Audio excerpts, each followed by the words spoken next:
Olá, querido, graça e paz. Eu gostaria de conversar com você um pouco sobre a oração. Dizer que a oração é um diálogo que possibilita a mudança na história. E para isso eu quero ler um texto que se encontra no livro de 2 Crônicas, capítulo 20, de 1 a 6, que diz o seguinte: E sucedeu, pois, depois disso, os filhos de Moabe e os filhos de Amon, com eles alguns outros dos amonitas, vieram a peleja contra Josafá. Então vieram alguns que deram aviso a Josafá, dizendo: Vem contra ti uma grande multidão da além do mar e da Síria, e esses que já estão em Hazazon Tamar, que é En-Gedi. Então Josafá temeu e pôs-se a buscar o Senhor e apregoou o jejum em todo Judá. E Judá se ajuntou para pedir socorro ao Senhor. Também de todas as cidades de Judá vieram para buscar o Senhor.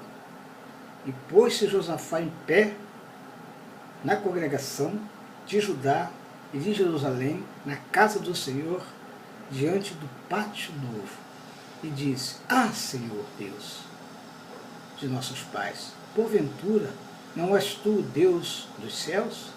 Pois tu és dominador sobre todos os reinos das gentes, e da tua mão há força e poder, não há quem te possa resistir. Muito bem, queridos.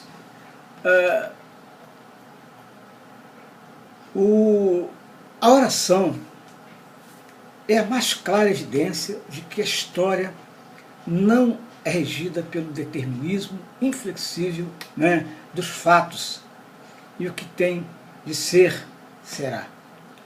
O relato de 2 Crônicas, que acabei de ler, é claro quanto às intenções dos inimigos de Judá. Eles viriam para destruir, despojar e saquear aquela nação. Como descreve o texto, uma batalha que tinha tudo para terminar em pranto, tristeza, morte e destruição. Todavia, ela tem seu fim assinalado pela vitória, pela festa regada a muita música, com trombetas e harpas, que de forma nos pode ser pedagógico tudo isso. O que tudo isso pode nos ensinar, nós os cristãos desse contexto? A história foi do povo, e essa história, como nós, como povo aqui no século XXI, também temos uma história. Lá ela foi mudada, e o elemento desencadeador de todo o processo de mudança foi com certeza a oração feita pelo rei Josafá e também por aquele povo.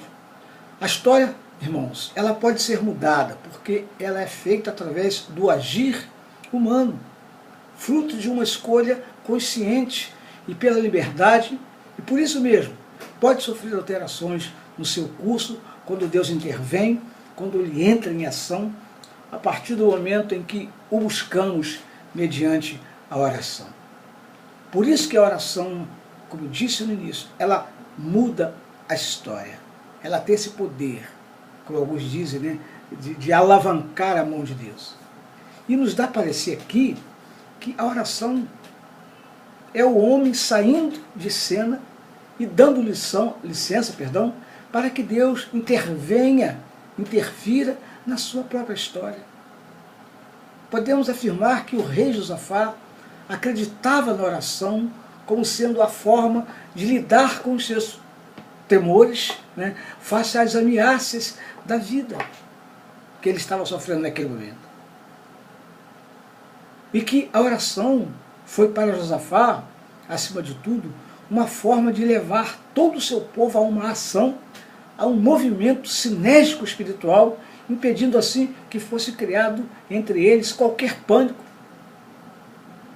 que ele reconhecesse a si mesmo, né, em suas limitações, incapaz de resolver por si mesmo os seus problemas, e ao mesmo tempo Josafá reconhecia a suficiência do Deus em quem depositava a sua fé, visto ser ele, né, o Senhor da criação e soberano da história. Devido ser Deus o regente, né, sobre todas as nações, cuja palavra ela não volta atrás, e o único que podia mudar o curso da história de Josafá era Deus. Se essas convicções de Josafá são as mesmas que possuímos hoje, ou melhor, se essas convicções, né, que possuímos hoje são as mesmas de Josafá, só posso crer uma coisa, irmãos, que vamos orar e vamos ser respondidos por Deus e vamos ser livrados das nossas perseguições.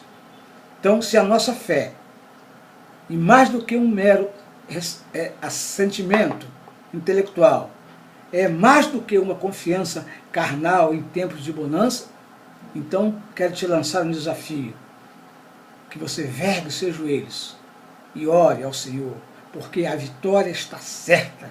Amém? Então ore, clame ao Senhor, busque nele o socorro, porque o socorro virá e você será um vencedor. Que Deus te abençoe. Amém.